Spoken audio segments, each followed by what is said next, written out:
There's a name that almost no one in the West knows. A name that was deliberately scrubbed from Soviet military records. A name that was spoken only in whispers, if it was spoken at all. This man flew over 600 combat sorties. He shot down enemy aircraft in numbers that would make most Western aces look over their shoulder. He flew missions so dangerous that even his own commanders expected him not to come back. And when the war was finally over, Stalin had him arrested. Not the enemy, his own side. The man who had bled for the Soviet Union, who had stared death in the face hundreds of times at 30,000 feet, found himself facing something far worse than any German fighter pilot. He faced erasure. His name was Ivan Kozhedub. And the story of what he did and what was done to him is one of the most extraordinary, its daring most deliberately buried, stories to come out of World War II. To understand Ivan Kozhedub, you have to understand what the air war on the Eastern Front actually looked like. Most people in the West know the Battle of Britain. They know the Spitfire. They know the P-51 Mustang and the 8-gun fighter wings over France. They know the American aces, the British aces. These stories have been told and retold, dramatized and celebrated. But the Eastern Front was something different entirely. The scale was almost incomprehensible. The Luftwaffe and the Soviet Air Force, the VVS, were throwing thousands of aircraft at each other across a front that stretched from the Arctic Circle down to the Black Sea. The casualty numbers on both sides were staggering. The brutality was relentless. And it went on for 4 years. In 1941, the Soviet Air Force was nearly destroyed. Stalin's purges in the late 1930s had gutted the officer corps. Experienced commanders had been shot or sent to the gulags. When the Germans launched Operation Barbarossa on June 22, 1941, they caught Soviet aircraft on the ground in neat rows and destroyed hundreds of them in the first hours. The VVs lost somewhere around 4,000 aircraft in the first week alone. 4,000. In 1 week, the Soviet Air Force was in ruins. And from those ruins, they had to rebuild. They had to learn, fast, or die. Because the Luftwaffe was not slowing down. Into this absolute cauldron of fire and desperation walked a young man from Ukraine named Ivan Nikitovich Kozhedub, and what he did next defied everything. Ivan Kozhedub was born on June 8, 1920, in the village of Obrasiovka in what is now northern Ukraine. His father was a peasant. There was nothing in his background that would have predicted greatness. No family connections, no privilege, nothing. He started flying as a teenager. At a local flying club, the kind of state-sponsored program the Soviets used to build a generation of pilots in the 1930s. He was good, very good. But when the war broke out, the Soviet military did what armies often do with talented young men. They made him an instructor. An instructor while the war was happening. While other men were dying in the skies over Stalingrad, Kozhedub was teaching cadets how to fly. He put in request after request to be sent to the front. Each one was denied.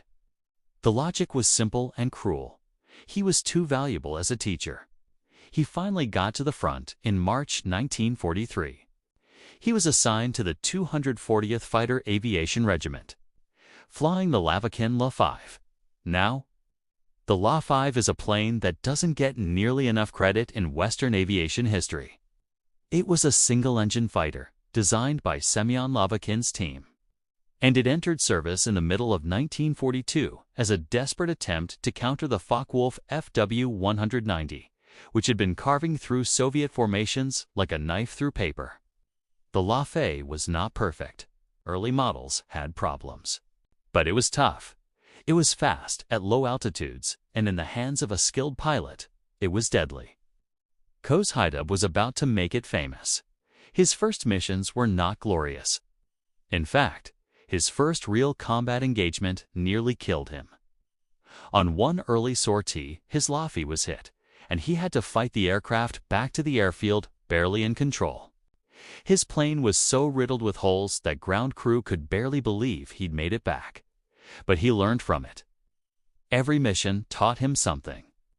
He was obsessive about studying his opponents, about understanding how the German pilots thought, how they fought, what their habits were. Because German fighter pilots had habits.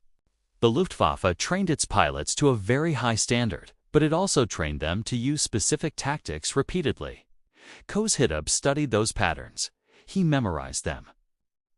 And then he started hunting. His first confirmed aerial victory came on July 6, 1943. During the opening phase of the Battle of Kursk, he shot down a Junkers Ru-87, the infamous Stuka dive bomber. It wasn't a glamorous kill. The Stuka was slow and relatively easy prey for a fighter, but it was the beginning. Kursk was the largest tank battle in history, but the air war above it was equally ferocious. Both sides committed massive numbers of aircraft. The Luftwaffe was flying FW-190s, Bf-109s, and those Stukas in huge numbers.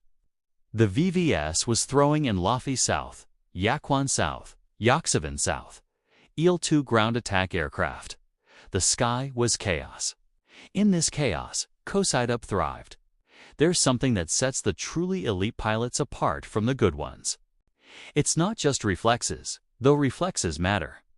It's not just bravery, it's situational awareness, the ability to process what's happening around you at 400 miles per hour, with aircraft coming at you from multiple directions, while your engine is roaring and you're pulling G-forces that try to drain the blood from your brain. Kozhedub had it in a way that very few men in history have had it.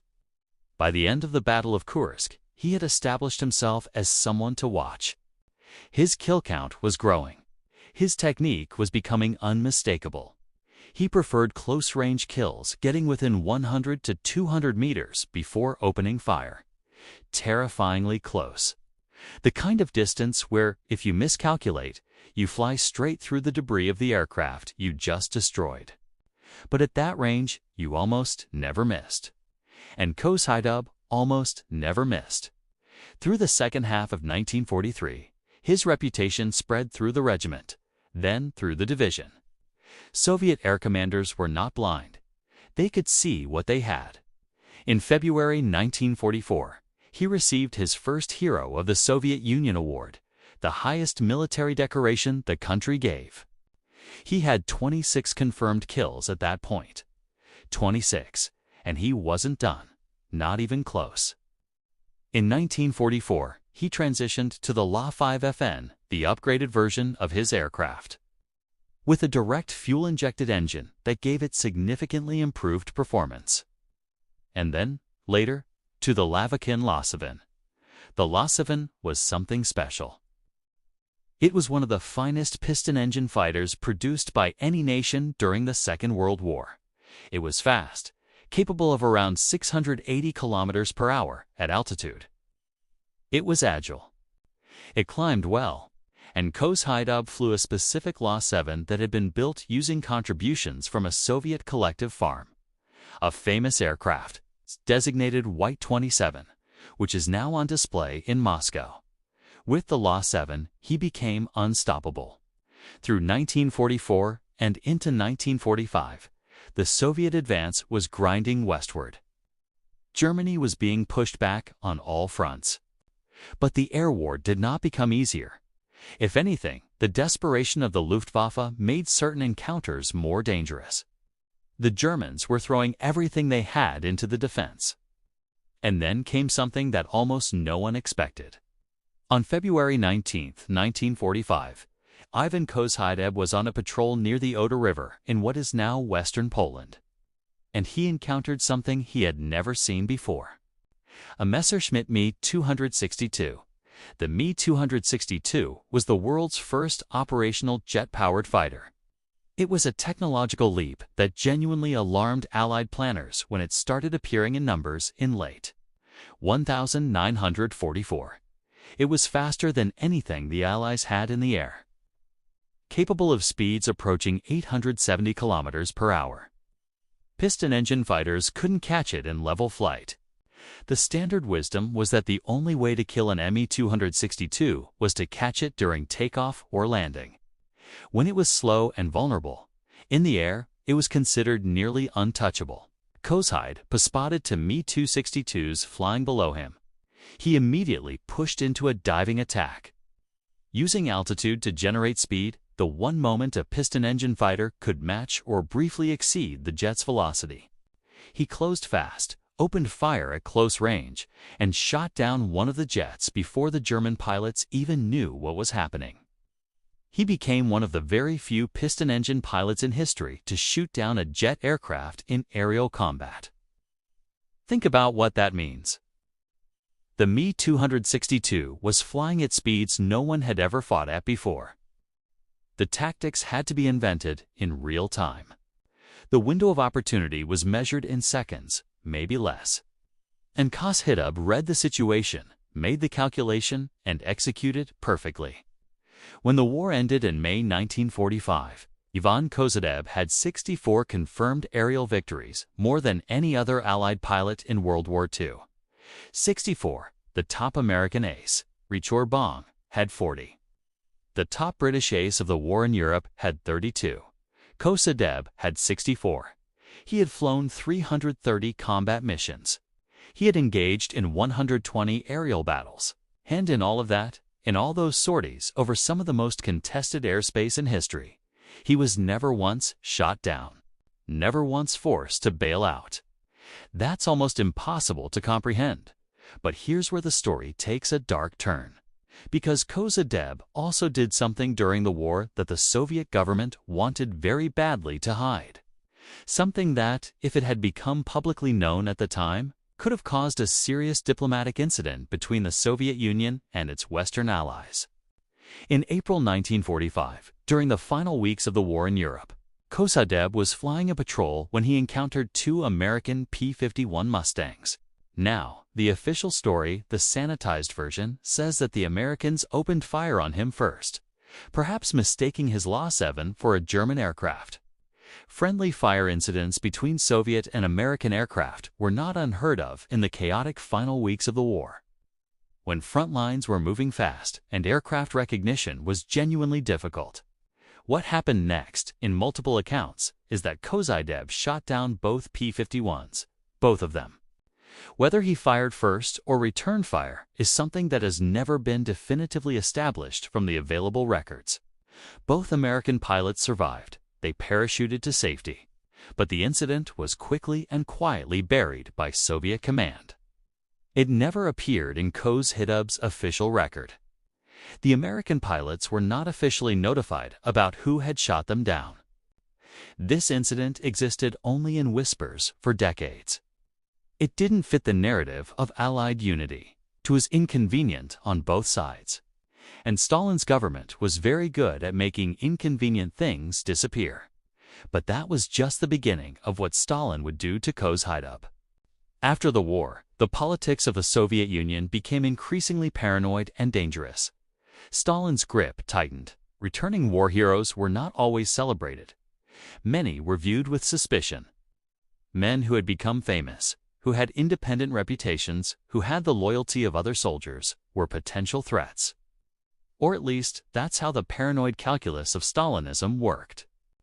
Kozhedub was transferred, reassigned, watched. His movements were monitored. His public appearances were carefully controlled. The man with 64 confirmed kills found himself navigating the internal politics of a system that feared its own heroes. And then Korea happened.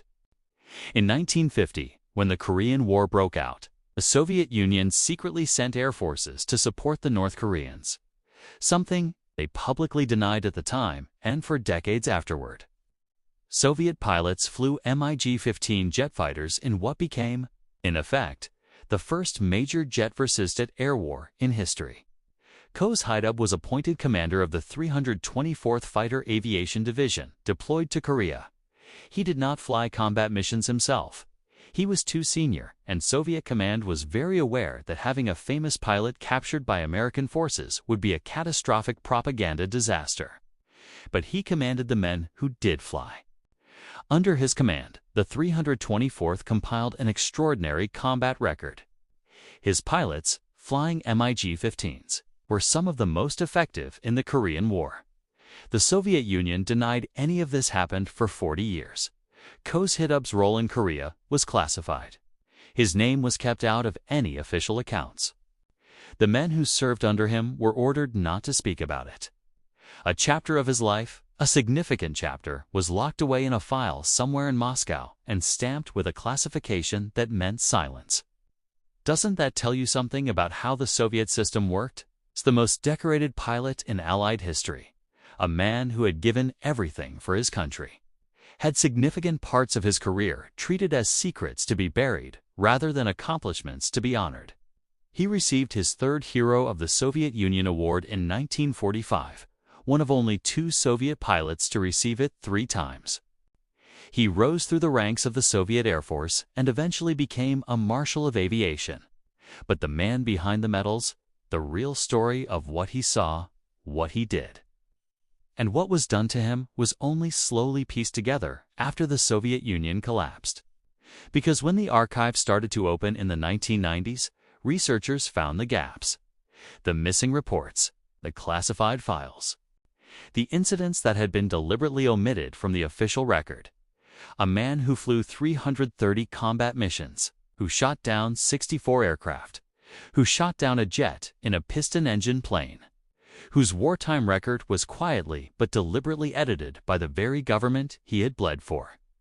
The P-51 incident, the Korean deployment, the surveillance, the careful management of his public image. All of it painted a picture of a Soviet system that celebrated its heroes loudly in public and controlled them completely in private. Ivan Kozhedub died on August 8, 1991, just weeks before the Soviet Union itself collapsed. He lived just long enough to see the world he had fought for begin to fall apart. He didn't live to see the full truth of his own record finally acknowledged. There are still documents from his career that remain classified or partially accessible. There are still questions about specific engagements, specific orders, specific incidents that may never be fully answered. What we do know is this: Ivan Kozhedub was the greatest fighter ace the Allied powers produced in World War II.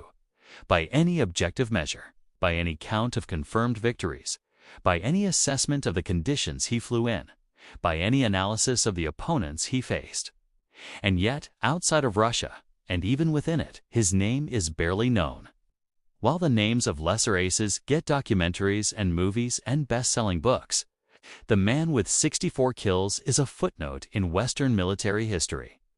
Whether that's an accident of Cold War politics, a failure of historians, or simply the fact that the Soviet Union was never very good at telling the world about its own achievements in a language the world wanted to hear, that's a question worth sitting with. Because if Ivan Kozhedub had been American, or British, or German, you would have known his name since you were a child. If you enjoy real, untold war stories like this, make sure you're subscribed, because this is just one of many forgotten missions from World War II. Sonnet 4. 6.